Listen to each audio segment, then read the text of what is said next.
What's up, YouTube? It's your boy, Big Boy John 25, and tonight I'm gonna go over my WWE Smackdown review and highlights you guys to do. Hit that like button, subscribe to my channel, turn on post notifications, and let's talk about Smackdown Live. The show, Smackdown itself, was a decent show. It was just decent. Alright, the show opens with Jeff Hardy cutting a promo. He admits that he admits he's an alcoholic and talks about his scheduled bar fight against Sheamus tonight and his intent to slay his demons tonight and beating the holy you-know-what out of him. Sheamus gets an equal and opposite promo where he talks about putting Hardy where he belongs, walling on the cold, filthy, hard floor of that bar, struggled to stand, but in his head he wouldn't be from the hangover. It's courtesy of a bro kick. John Bradshaw Layfield chimes in with a promo of his own, saying the bar fight is going to be a great match. Sasha Banks and Bayley makes their entrance and get on the mic. Sasha talks about the definition of greatness, and they show us the literary definition of the word with their picture next to it. They don't just talk the talk, they walk it. And the women's revolution started with them, and it will end with them. They're officially ushering in a new era of greatness, and all the kids at home needs to watch them and see their dreams can come true. But no matter how hard they try, they'll never be as great as they are. Entering Nikki Cross and Alexa Bliss. Cross gets on the mic and berates them about stealing 2 wins at Extreme Rules. Guys winged accent flying. Bayley says SmackDown is the land of opportunity, so Nikki can have her rematch as long as she beat her worthy adversary, a former SmackDown champion, a future Hall of Famer, and her own best friend, Alexa Bliss. Winner gets a title shot next week. Nikki shows Alexa down and is hyped to fight as we go to break.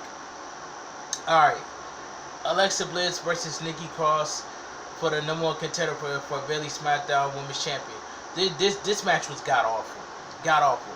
But Sasha and Bayley commentary was hilarious. Michael Cole said that he's undefeated, and then Corey Graves was just sitting there and didn't say nothing but smiling. That commentary was hilarious.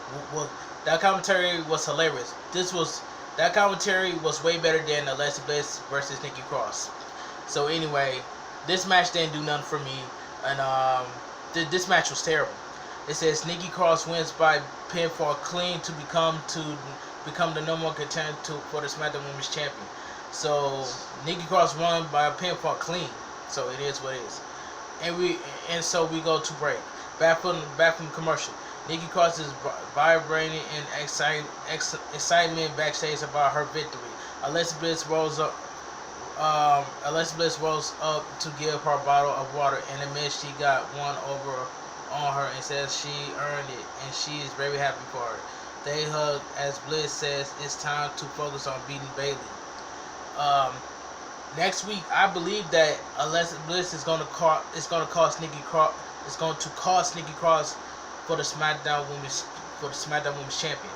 Now Tim said it himself, just like I'm saying it. I agree with Tim for saying that, so I got to give Tim credit where credit's due. So Tim, if you're watching this video, shout out to you for saying it. Then we get the Firefly Funhouse. Bray Wyatt is in the Funhouse and tells us that sure it was fun. Family reunion warms his soul, and Braun Strowman come back home. He knows some of us are worried that he trapped in the swamp forever now. But it's okay. The swamp is 100% certified organic. The Lantern says some unintelligible stuff, and Bray tells it he thinks it's done for now, and he can't let him out again. It's his turn now, and he has been unleashed. We cut a footage of the Fiend for those of us who won't get it. But Bray laughs it off and waves goodbye. We get a recap of Riddle / Styles from last week. Matt Riddle makes his entrance, and we go to break. Matt Riddle versus Tony Nese. This match was quick, but this match should have gone longer. Give them another 10 minutes. then I will enjoy it. But this match was very quick. It says Matt Riddle wins by pinfall with the fall forward tombstone power driver. Alright, then post match he gets on the mic and says he's kinda new here and doesn't know how this works. But he's gonna give it a try. And he calls King Corbin out. Enter King Corbin. He says Riddle doesn't get to just call him out. He's gonna put in a formal request for an audience, and that request will be rejected because he doesn't belong in his kingdom. Sure, he got that new car smell, but that fade, and you're left with a frat boy with no shoes who looks like he just rolled out of bed. Baron puts out of a king ransom and anybody who can prove Riddle doesn't belong here. Matt Riddle says he got it all wrong.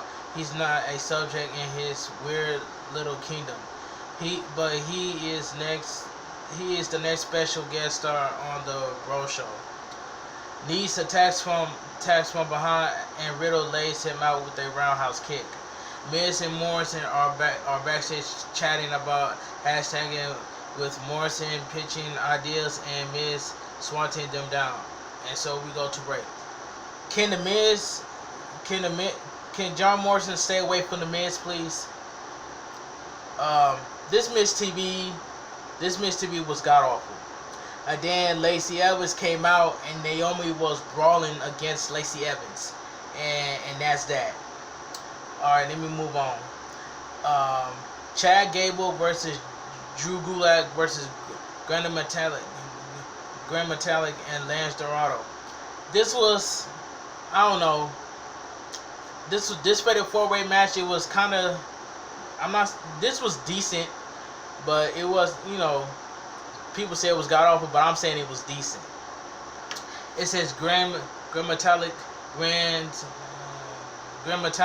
by pinfall with the Grand Noah rope walk elbow drop to become the number one contender to the WWE Continental title. Post match, AJ gets in the ring and offers Metalik a handshake before slapping him in the face. Metalik fires back with a slap of his own and springboard crossbody, holding the IC title high. Alright, we get a video package for Otis and we go to break. Alright, back from the break, Kayla Braxton interviewed the Artist Collective backstage. So we're gonna get Mandy Rose and Otis next week on Friday Night Smackdown, and that's that. All right. Then they talk of their win and say their only regret was not putting BigE through a table as well, and they say it's not BigE's time at all. It's their time, and they're going to make it all teams on SmackDown goes flat. We get a video package building the bar fight up to send us to a break. Now, TL mentioned this, and I gotta give TM credit where credit's due. That promo itself, that BigE cut with one of the Usos, was fantastic. That's all I gotta say. But I cannot wait to see BigE to get his single matches. I want to see BigE can do what BigE that he really can do in the single matches. Cause BigE can get serious. But anyway, I just had to put this out there. But anyway, let me move on. Our main event of the evening: Jeff Hardy versus Sheamus in a bar fight. This bar fight was decent. It was just decent. You know what I'm saying? Jeff Hardy wins by pinfall with a swanton bomb. Post match, he puts Sheamus' hat on his face and blinks his eye back to normal. That show and SmackDown goes off the air. But anyway, SmackDown itself was a decent show. Decent show. I enjoyed the bar fight between Jeff Hardy and Sheamus. I really enjoyed that. And what else I enjoyed? The commentary. The commentary, Sasha Banks and Bayley. That commentary was hilarious. That part was hilarious. Then Matt Riddle versus Tony Nese. That match went quick, but it should have went longer. Then we see Nikki Cross versus Alexa Bliss, got awful match. But I can say this, that bar fight itself was way better than the Swamp match. That's my opinion. That bar fight itself was way better than the Swamp match. So Nikki Cross versus Alexa Bliss for the number one contender for Bayley SmackDown Women's title. That match itself was god awful. But the commentary was great. Anyway, that's all I gotta say from here. If you guys doing my WWE SmackDown review and highlights, drop a like on this video.